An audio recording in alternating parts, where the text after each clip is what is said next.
नमस्कार दोस्तों, मेरा नाम निहारिका विश्वकर्मा है और 2020 की यूपी पीसीएस की परीक्षा में मुझे जिला कार्यक्रम अधिकारी का पद मिला है।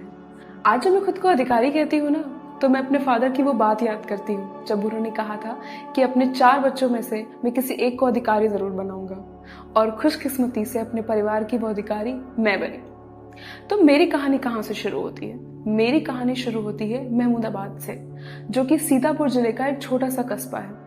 मेरे पिता हारमोनियम बनाते हैं। हमारी हारमोनियम की एक छोटी सी दुकान है। मेरी मदर हाउसवाइफ है और हम 4 भाई बहन हैं। हारमोनियम का काम सीजनल होता है। अगर अच्छे काम हो रहे हैं, शादी ब्याह हो रहे हैं, तो काम अच्छा चलेगा।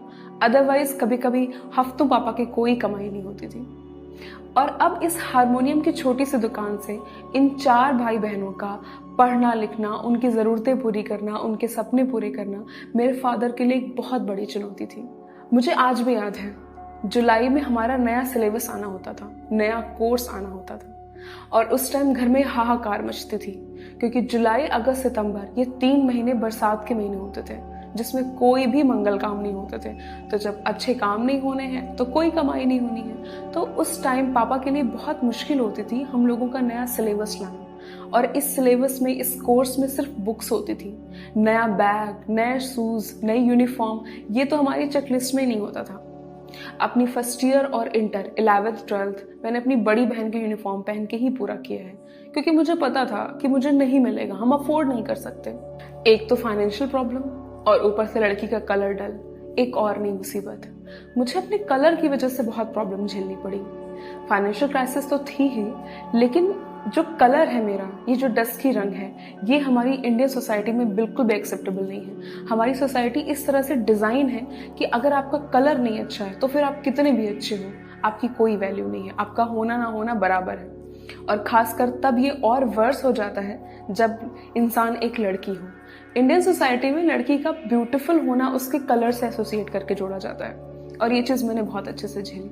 मैंने अपना 10th फिजिक्स, केमिस्ट्री और मैथ से कंप्लीट किया है। मैं पढ़ने में ज़रूर अच्छी थी, पर सब्जेक्ट को लेकर के एक आइडेंटिटी क्राइसिस मेरा 10th तक रहा, क्योंकि फिजिक्स, केमिस्ट्री, मैथ्स कभी मेरे सब्जेक्ट नहीं थे। 10th पास करने के बाद मैंने ये सोचा कि अब मैं इस डायलेमा में नहीं रहूँगी। मुझे मैथ्स और साइंस का सब्जेक्ट नहीं पढ़ने, मुझे अपने सब्जेक्ट को पाना है। इसलिए मैंने साइंस और मैथ्स का साइड छोड़ करके ह्यूमैनिटीज़ के सब्जेक्ट लिए। अब ह्यूमैनिटीज़ का सब्जेक्ट लेना एक बहुत बड़ा डिसीजन था, क्योंकि ऐसा माना जाता था हमारी सोसाइटी में कि जो बच्चा पढ़ने में बहुत अच्छा है वो साइंस लेता है, वो मैथ्स साइड लेता है, और जो बच्चा उससे कम पढ़ने में अच्छा है वो बायो लेता है, और जो बच्चा किसी काम का नहीं है वो बच्चा आर्ट साइड से पढ़ता है। अब मैं तो पहले ही बाइफरकेट कर दी गई थी कि ये बच्ची तो साइंस साइड की नहीं है, ये बच्ची तो आर्ट साइड की है, इसका मतलब अब ये पढ़ाई में नहीं अच्छी है। पर इन सब के बीच जब मैंने पहली बार ज्योग्राफी की बुक खोली तो मुझे लगा this is the thing which I was waiting for. यही वो चीज़ है जिसका मैं इंतजार कर रही थी। ज्योग्राफी से मैं अपने आप को पहले दिन से ही जोड़ पाई, और मुझे लगा अब ये सब्जेक्ट है जो मैं चाहती थी। मैंने अपने सब्जेक्ट को पा लिया, अपने आप को जोड़ लिया। मेरा 11th और 12th बहुत अच्छे मार्क्स से हुआ। मैं वहाँ भी मैंने टॉप किया। 12th पूरा करने के बाद, अच्छे मार्क्स से पूरा करने के बाद, दिल में बहुत सारे अरमान लिए, बहुत सारे सपने लिए कॉलेज स्टूडेंट बनने के। मैंने महमूदाबाद के डिग्री कॉलेज में ही एडमिशन ले लिया। मैं अपने सपने संजो रही थी कि मैं कॉलेज स्टूडेंट बनूंगी, मेरी दुनिया थोड़ी सी और बड़ी हो जाएगी। तो अब मैं कॉलेज जाने की तैयारी कर रही थी। काउंसलिंग का दिन था, और इस दिन मेरी ज़िंदगी में कुछ ऐसा हुआ जिसने मेरी और मेरे पूरे परिवार की ज़िंदगी बदल दी, या यूँ कहूँ कि मेरे परिवार की ज़िंदगी बर्बाद कर दी। हमारे घर में एक बहुत भयानक पुलिस केस हो गया था। इतना बुरा पुलिस केस कि हमें तुरंत के तुरंत अपना घर छोड़ना पड़ा, और ऐसा छोड़ना पड़ा कि 3 महीने तक हम अपने घर वापस नहीं आ पाए। उन 3 महीनों में हर दिन हम अपनी दुनिया बर्बाद होते देखते थे। एक वैक्यूम में जी रहे थे हम, कि हमारे सपने, मेरी पढ़ाई, जो लड़की कुछ करने वाली थी, अब उसके पास कुछ नहीं था। वो क्या करती? यहाँ पे तो सर्वाइवल की प्रॉब्लम हो रही थी। और हम ईश्वर को बहुत याद करते थे। तो जब ऐसा बोलते हैं कि जब आप ईश्वर को बहुत याद करते हैं तो ईश्वर आपके लिए रास्ता बनाते हैं। उन्होंने हमारी लाइफ में एक ऑफिसर को भेजा, और वो ऑफिसर एक पीसीएस ऑफिसर थे। उन्होंने हमें उत्पीड़न हमारा नहीं किया, उन्होंने हमारा शोषण नहीं किया, और हमसे जेन्युइनली बिहेव किया। और ऐसे टाइम पे जब आपका उत्पीड़न ना हो, आपका शोषण ना हो, आपसे कोई जेन्युइनली बिहेव करे, तो ही बहुत बड़ी बात होती है। और जो जिस तरह से उन्होंने हमारा साथ दिया, हमारा सहयोग किया, उस टाइम पहली बार मेरे फादर को ये लगा कि अगर हमारे घर में कोई अधिकारी होता तो हमें इतनी मुसीबतों का सामना नहीं करना पड़ता। और उनको देखा देखी मैंने भी सोचा कि अपने घर के वो अधिकारी मैं बनूंगी।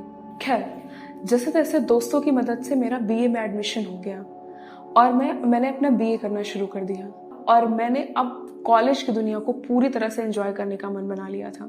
मैंने एनसीसी में एडमिशन लिया। मैं एनसीसी की बहुत अच्छी कैडेट थी। मैंने वॉलीबॉल खेला। मैंने सारी एक्स्ट्रा करिकुलर एक्टिविटीज में पार्टिसिपेट किया। अपने पूरे कॉलेज को मैंने एकेडमिकली एक्स्ट्रा करिकुलर एक्टिविटीज से बहुत अच्छे से पूरा किया और मैं उन बच्चों में से थी। I was one of those student जिनको कॉलेज के सारे टीचर्स बहुत पसंद करते थे। बहुत पॉपुलर थी मैं, बहुत ही एडोरेबल थी मैं। बट रेसिज्म अभी भी था।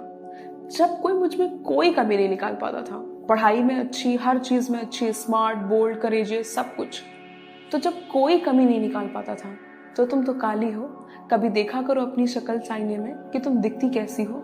ये जो रेस है, ये जो कलर है मेरा, ये मेरी पर्सनालिटी का सबसे वल्नरेबल पोर्शन है। यही वो पॉइंट है कि अगर इस पे हिट किया जाए तो मेरी पर्सनालिटी का सबसे वल्नरेबल पोर्शन हिट होता है और मेरे पास कोई जवाब नहीं होता था। हाँ, मैं ये सोचती थी कि ये चीज़ में मेरी कोई गलती नहीं है, पर सोसाइटी आपकी इन बातों को नहीं सुनती। वो तो वही जानना चाहती है जो आप होते हो। पर इन सब इंसिडेंट को मैंने अपनी पढ़ाई से रिप्लेस किया। पढ़ाई मेरे पास ये बहुत ही मजबूत हथियार था जिनसे मैं लोगों को मुंह बंद कर पाई। और आज के टाइम में भी अगर आप देखें तो पढ़ाई बहुत ही मजबूत हथियार है। यहाँ मैं कॉलेज लाइफ की बात नहीं कर रही हूँ, मैं कॉलेज की किताबी पढ़ाई के बारे में बात नहीं कर रही हूँ। अगर आपके पास कोई हुनर है, कोई स्किल है जो आपको और निखार सकता है, तो वो आपका हथियार है। अपना बीए मैंने बहुत अच्छे मार्क्स से कंप्लीट किया, बहुत अच्छी यादों के साथ, बहुत ही रिमार्केबल तरीके से मैंने अपना ग्रेजुएशन कंप्लीट किया। लेकिन अभी भी मेरे पास कुछ करना है, इसकी कोई प्रॉपर डेफिनेशन नहीं थी।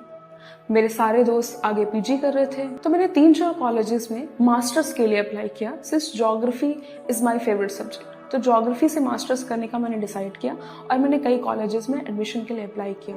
मेरा लखनऊ यूनिवर्सिटी में एडमिशन हो गया। लखनऊ मेरे लिए एक बड़ा समंदर था क्योंकि यहाँ मैं एक छोटे से तालाब में थी। अब यहाँ और लखनऊ के एटमॉस्फेयर में ये फर्क था कि यहाँ छोटे से कॉलेज में मैं पढ़ाई के जरिए, पढ़ाई के हथियार के जरिए सबका मुंह बंद कर पाती थी। पढ़ाई मेरे पास बहुत मजबूत हथियार था, पर यहाँ करके पता चला कि पढ़ाई मजबूत हथियार नहीं है। You need to have a certain kind of personality if you want to survive in this ocean, और मेरे पास वो नहीं था। इन इंसिडेंट के बीच में एक अच्छी चीज ये हुई, मेरी बहन की जॉब लग गई। उन्होंने बैंक का एग्जाम क्लियर कर लिया और मेरे घर में पहली गवर्नमेंट जॉब वाली वो बनी। यहाँ पे जो ब्लैक कलर को लेके डांटिंग थी वो बहुत ज्यादा बढ़ गई। लड़कियां कहती थी, ओ माय गॉड, तुम आईब्रोज नहीं करवाती हो, ओ माय गॉड, तुम पार्लर नहीं जाती हो, तुम अपने बाल स्ट्रेट नहीं करवाती हो। तो मेरे लिए बहुत मुश्किल हो गया था कि मैं उन लोगों के साथ कदम से कदम मिला करके चल पाऊं। और मुझे अभी भी याद है कि ना सिर्फ लड़कियां, जो टीचर्स होते थे वो भी कहीं ना कहीं बायस्ड हो जाते हैं कभी कभी। एक इंसिडेंट मुझे याद है कि ज्योग्राफी की क्लास चल रही थी और मैम ने एक सवाल पूछा जिसका जवाब मुझे आता था और मैंने हाथ खड़ा किया, पर उन्होंने मुझे किनारे करके एक दूसरी लड़की को कहा कि तुम बताओ, क्योंकि तुम इंग्लिश मीडियम लग रही हो। उस दिन मुझे लगा कि अगर आपको जवाब आता है तो वो जरूरी नहीं है, आपका इंग्लिश मीडियम लगना जरूरी है। और आई वॉज हार्ट ब्रोकन। खैर ठीक है, पर इस चीज से भी निकलने के लिए मैंने पढ़ाई पे फोकस किया और मैं सेकंड सेमेस्टर की हिंदी मीडियम की टॉपर बनी। और अब निहारिका निहारिका हो गई थी। सारी लड़कियां मुझे पूछने लगी थी कि हाँ, निहारिका नाम की भी लड़की है। और ऐसे करके मैंने अपना मास्टर्स कंप्लीट किया। मास्टर्स कंप्लीट करने के बाद मैंने नेट की परीक्षा पास की for a safe side, and also क्योंकि बाकी सारे मेरे जो फ्रेंड्स हैं वो भी नेट की परीक्षा दे रहे थे। उसके बाद मैंने एक जगह कोचिंग ज्वाइन की सिविल सर्विसेज के लिए, क्योंकि अब मुझे अपना सपना पूरा करना था। मैंने मास्टर्स कर लिया, मैंने ग्रेजुएशन कर लिया, अब मुझे अपना सपना पूरा करना था। उस टाइम तक ये नहीं पता था कि आप सिंपल ग्रेजुएशन करके भी सिविल सर्विसेज की तैयारी कर सकते हो। मेरे पास अभी भी कीपैड वाला ही फोन था, मेरे पास टच स्क्रीन वाला फोन मास्टर्स तक भी नहीं था, तो मेरे पास इंटरनेट नहीं था, मेरे पास कोई गाइडेंस नहीं था। कोचिंग मैंने ज्वाइन की, पर इस कोचिंग से भी मैं बहुत देर तक अपने आप को जोड़ नहीं पाई। तो 2-3 महीने कोचिंग करने के बाद फिर मैंने कोचिंग छोड़ दी और मैं घर पे खुद से तैयारी करने लगी, किताबों के सहारे तैयारी करने लगी। पर मेरी तैयारी उस लेवल पे नहीं जा पाई, उस इंटेंसिटी पे नहीं जा पाई जिस लेवल पे एग्जाम क्रैक हो सकता है, इसलिए मुझे काफ़ी लंबा टाइम लगा। तो 2017 में बहुत मेहनत से पढ़ने के बाद मेरा प्रीलिम्स क्लियर हुआ and I was very happy कि फाइनली मेरा प्रीलिम्स क्लियर हो गया। प्रीलिम्स 2017 का रिजल्ट फरवरी 2018 में आया, पर तब तक मेरे साथ एक और फिजिकल ट्रॉमा हो चुका था। मुझे अब पीसीओडी हो चुका था, polycystic ovarian disease, and for almost 3 to 4 months I was continuously bleeding. इस एक प्रॉब्लम ने मेरी एक बॉडी पे पता नहीं कौन सा असर डाला, मुझे हेपेटाइटिस बी, जॉन्डिस, ये सब एक साथ हो गए। मेरा शरीर टूट चुका था। I was not in a condition कि मैं मेंस लिख सकूं। मैं पढ़ना चाहती थी, मैं और मेहनत करना चाहती थी, पर मेरा शरीर इतना टूट चुका था। मैंने 3 महीने ढंग से खाना नहीं खाया, और मई का जो महीना था, मई 2018, मैंने पूरे महीने खाना ही नहीं खाया। मैं सिर्फ बनानास खाती थी और लस्सी पीती थी, और मैं अपने घर से दूर, और इलाज भी मैं अपना करवा रही थी। पर मेरी बॉडी बहुत कमज़ोर हो चुकी थी, मैंने काफ़ी वेट लूज़ किया, और मेरा मेंटल स्टेटस, मेरा फिजिकल स्टेटस इस लायक नहीं था कि मैं मेंस लिख पाती। और 18 जून 2018 में मेरा मेंस लगा हुआ था 2017 का। तो उसी फिजिकल और मेंटल ड्रामा के बीच में अपना इलाज करवाते हुए मैंने 2017 का मेंस लिखा, और उसी साल 2018 के लास्ट में मेरा एक असिस्टेंट प्रोफेसर का भी एग्ज़ाम था, क्योंकि मैंने नेट क्लियर किया हुआ था। 2019 में 2 रिजल्ट आने थे, 2017 के मेंस का रिजल्ट और 2018 में जो मैंने असिस्टेंट प्रोफेसर का एग्जाम दिया था उसका रिजल्ट। और अभी भी मेरा फिजिकल और मेंटल ट्रॉमा चल रहा था, और ये इतना लंबा चला, 2 साल तक चला, कि इसने मुझे डिप्रेशन की तरफ घसीट दिया। मैं नेगेटिविटी के एक समंदर में थी, मैं अकेली थी, मैं अपनी बॉडी से परेशान थी, और मैं बिल्कुल नेगेटिविटी में थी। 2019 में मेरे 2 रिजल्ट आए, 2017 के मेंस का रिजल्ट और 2018 में असिस्टेंट प्रोफेसर का result, and both were negative, क्योंकि मेरी बॉडी इस लायक नहीं थी कि मैं वो एग्ज़ाम दे पाती, और ना ही मेरे पास गाइडेंस था। अब फिजिकल और मेंटल ट्रॉमा प्लस आपका रिजल्ट नेगेटिव आना, ये ऐसा बेहतरीन कॉम्बिनेशन बना जिसने मुझे खींच लिया नेगेटिविटी में, डिप्रेशन में। तो 2018 के प्रीलिम्स का जो रिजल्ट था वो भी नेगेटिव, 2019 के प्रीलिम्स का रिजल्ट वो भी नेगेटिव। बैक टू बैक 3 साल तक negative negative negative, you are not qualified, you are not qualified, you are not qualified. I was fed up, मैं फेड अप हो चुकी थी इस नेगेटिविटी के शब्द से, कि क्या होगा, इतनी नेगेटिविटी, कब मैं क्वालिफाइड करूंगी। और मैं उन दिनों को याद करती थी जो एक ब्रिलियंट लड़की थी, जिसके पास पढ़ाई ही उसका सबसे मजबूत हथियार थी, कि हाँ, हर किसी का मुंह उसने पढ़ाई से बंद किया। अपने कॉलेज के उन रिमार्केबल डेज को याद करती थी जब हर टीचर कहता था कि ये लड़की कुछ करेगी, और वो लड़की पिछले 3 सालों से उसी कमरे में उन्हीं बुक्स के साथ बंद है, और जो कुछ नहीं कर पा रही। इन सब चीज़ों ने आग में और घी डालने का काम किया। मेरी हेल्थ और वर्स होती गई, मैं खुद को पहचान ही नहीं पा रही थी। बात बात पे मैं रोती थी, नेगेटिव हो गई थी।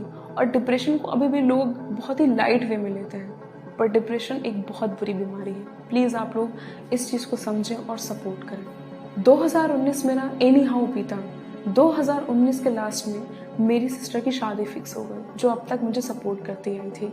अब मेरे लिए एक और ड्रामा था कि एक मेरा सपोर्ट सिस्टम जा रहा था। अब मुझे अपने लिए जॉब ढूंढनी थी, ताकि मैं अपने रूम का रेंट पे कर सकूं और अपनी फाइनेंशियल स्टेबिलिटीज़ को मेंटेन रख सकूं। मैंने जॉब ढूंढना शुरू किया, और फॉर्चुनेटली 2020 के जनवरी में मुझे कोचिंग में जॉब मिल गई, और मैंने वहाँ काम करना शुरू कर दिया।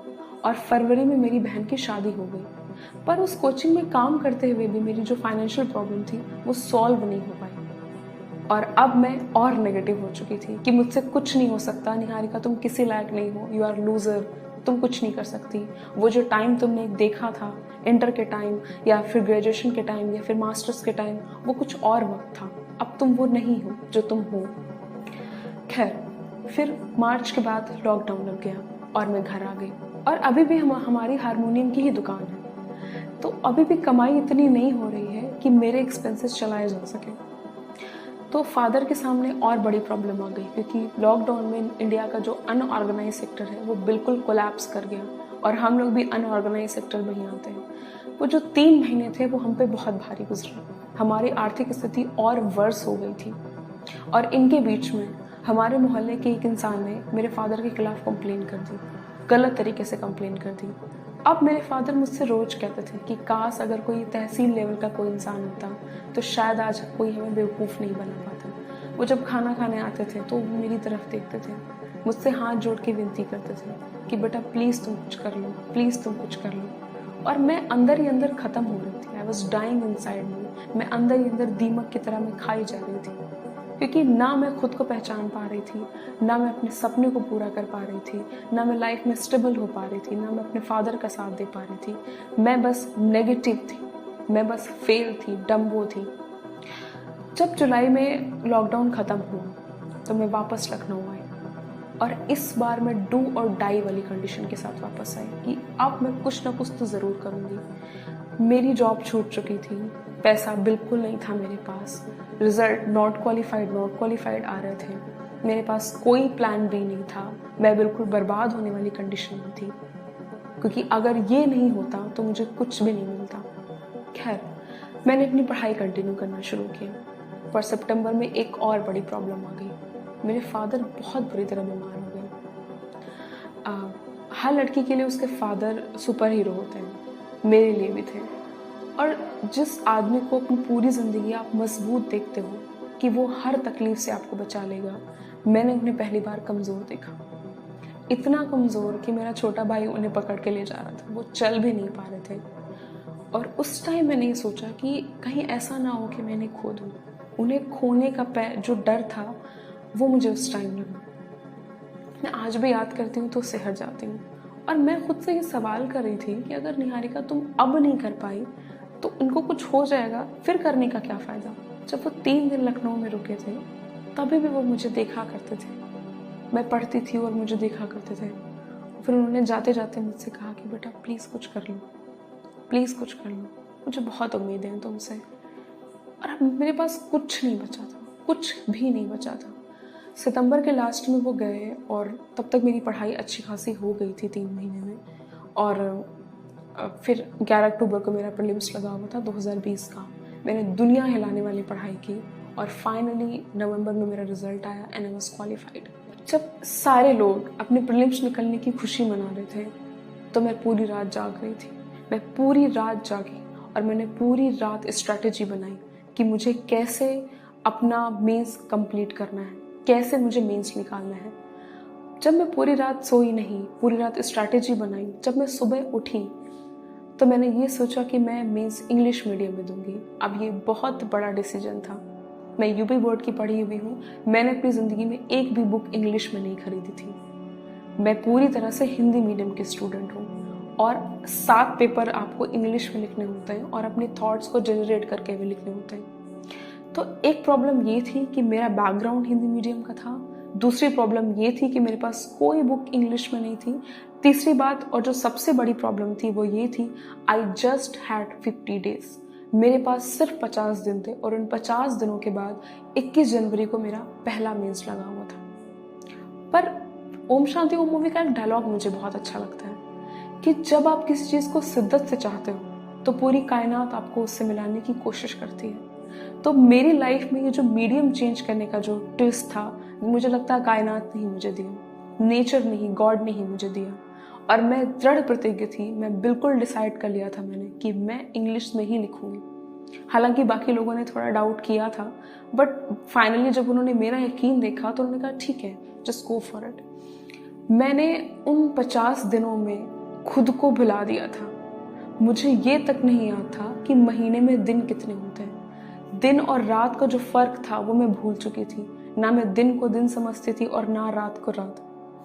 रात के 2 बजे हूँ, 3 बजे हूँ, मैं उतनी ही एक्टिव थी जितनी मैं अभी और दिन में होती हूँ। मेरी नींद 2 घंटे 1 घंटे हो गई थी और वो भी मैं ज़बरदस्ती सोती थी ताकि मेरा माइंड अगले दिन के लिए एक्टिव हो सके।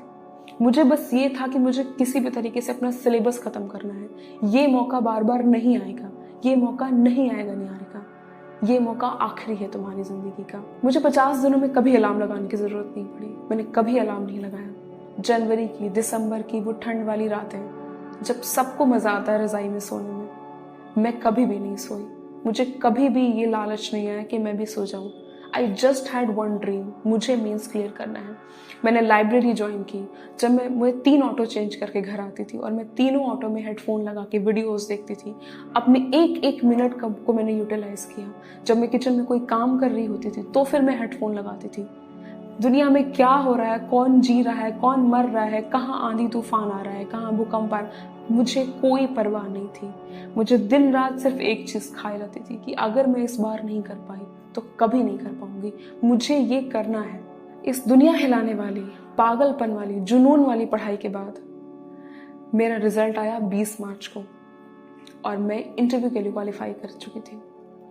इस बीच में फरवरी में मैंने एक कोचिंग ज्वाइन की अपनी एक फ्रेंड की हेल्प से, ताकि मेरी फाइनेंशियल प्रॉब्लम वापस से स्टेबल हो सके। मैं बहुत अच्छा पढ़ाती थी और मुझे पढ़ाने में बहुत मज़ा आता था।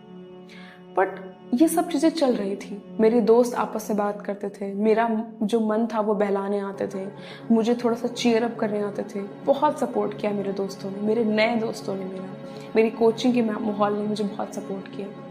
पर मैं इतना नेगेटिव हो चुकी थी, नॉट क्वालिफाइड मेरे दिमाग में इतना स्टिक कर चुका था कि जब तक कोई चीज़ मेरे सामने आ ना जाए, जब तक मुझे वो चीज़ मिल ना जाए, मुझे भरोसा नहीं होता था। पर मेरे दिल में कहीं ना कहीं ये भरोसा था कि इस बार मुझे अपने पंख फैलाने का मौका मिलेगा। इस बार ये नहीं होगा कि Niharika you are not qualified for this exam. और वो हुआ। 2020 का जब मीन्स का रिजल्ट आया तो मैं मीन्स क्वालिफाई कर चुकी थी, इंटरव्यू में जा चुकी थी।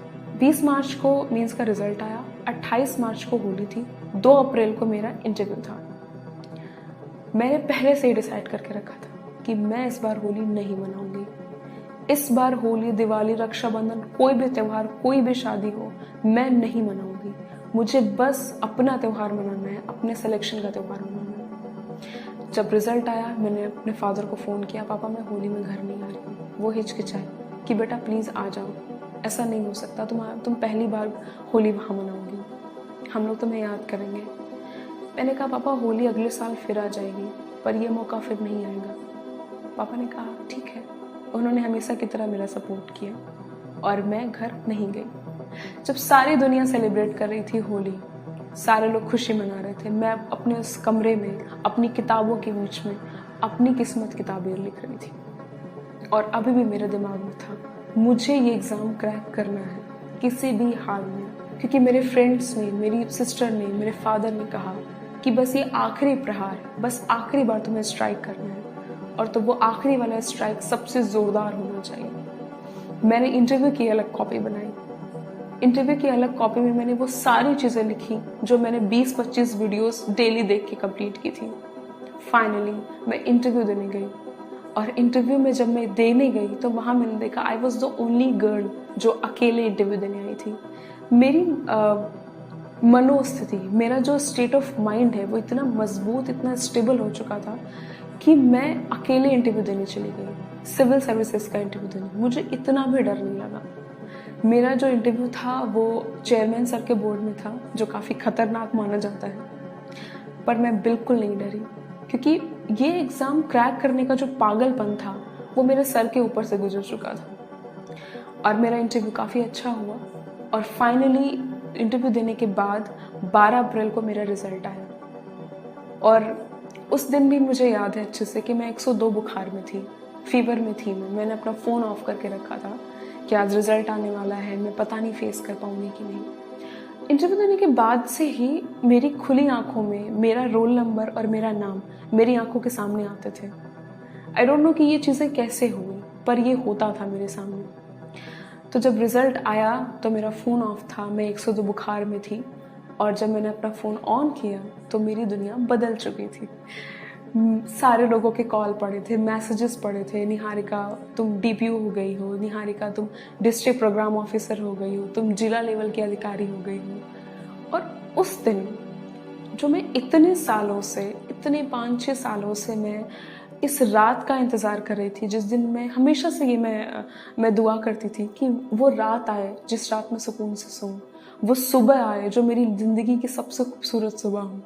वो रात आई और मैं इतना ज़्यादा फ्रस्ट्रेट हो चुकी थी, इतना ज़्यादा मैं पागल हो चुकी थी कि मैं थोड़ी देर तक ब्लैंक हो गई कि ये क्या हो रहा है। फिर जब मैं अपने सेंसेस में आई तो मुझे पता चला कि मैं अब अधिकारी बन चुकी हूँ। मेरा सपना पूरा हो चुका है, मेरे फादर का सपना पूरा हो चुका है।